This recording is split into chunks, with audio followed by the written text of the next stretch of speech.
Nous allons commencer cette séance de réévaluation des 4 médicaments de la maladie d'Alzheimer.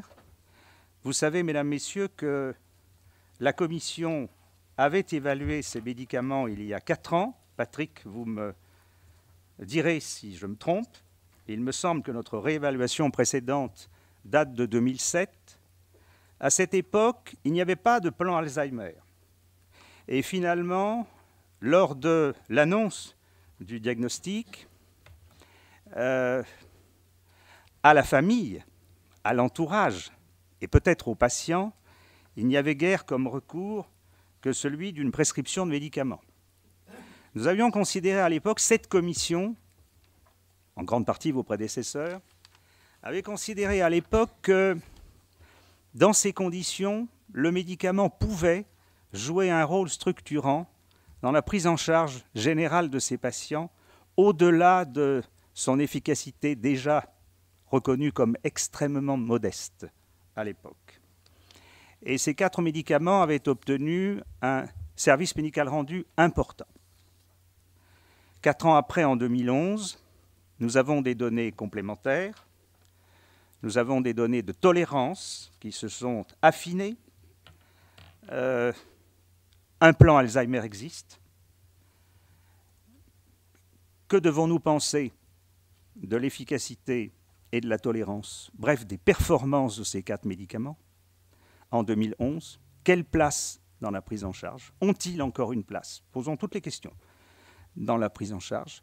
C'est ce que nous allons essayer de voir dans ce débat de réévaluation avec l'aide de 4 experts particulièrement compétents dans le domaine.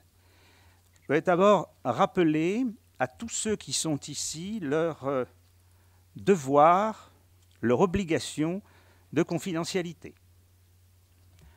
Même si nous nous appelons commission de transparence, nous devons respecter l'obligation de confidentialité du contenu des débats vis-à-vis de l'extérieur tant que notre avis définitif n'est pas rendu.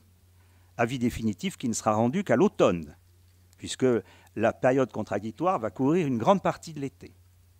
Premièrement. Deuxième élément à bien signaler, nous avons vérifié qu'aucun des membres présents de la commission aujourd'hui n'a de lien d'intérêt et donc de conflit d'intérêt avec l'une ou l'autre des 4 firmes exploitant les 4 médicaments.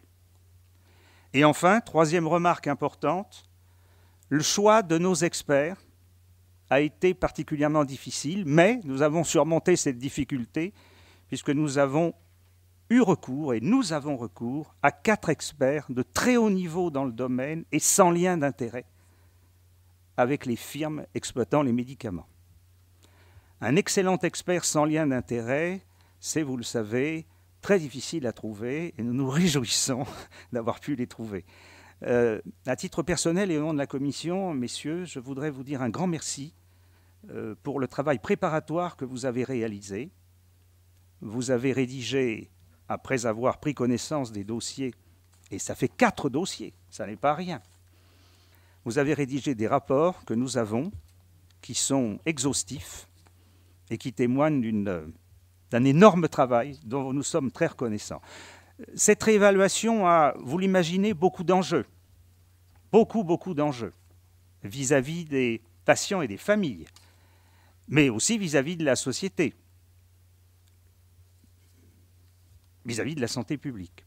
Et donc, nous voulons que les choses soient faites de la meilleure façon possible, de la façon la plus pertinente. Et pour préparer nos débats et pour préparer notre projet d'avis, nous avons vraiment besoin de votre aide et de votre compétence. Voilà, maintenant je passe la parole à Patrick Semenzato, qui est le chef de projet, qui a été désigné pour cette réévaluation, qui a fait un travail considérable pendant des semaines, on peut dire des mois peut-être même, et qui a su fédérer autour de lui toutes les bonnes volontés dont je viens de parler. Patrick, nous vous serions reconnaissants de nous présenter la réévaluation, après quoi nous entendrons nos experts, Et nous prendrons connaissance d'un des rapports du 4e expert qui ne peut être physiquement présent aujourd'hui, mais qui a lui aussi fait un gros travail.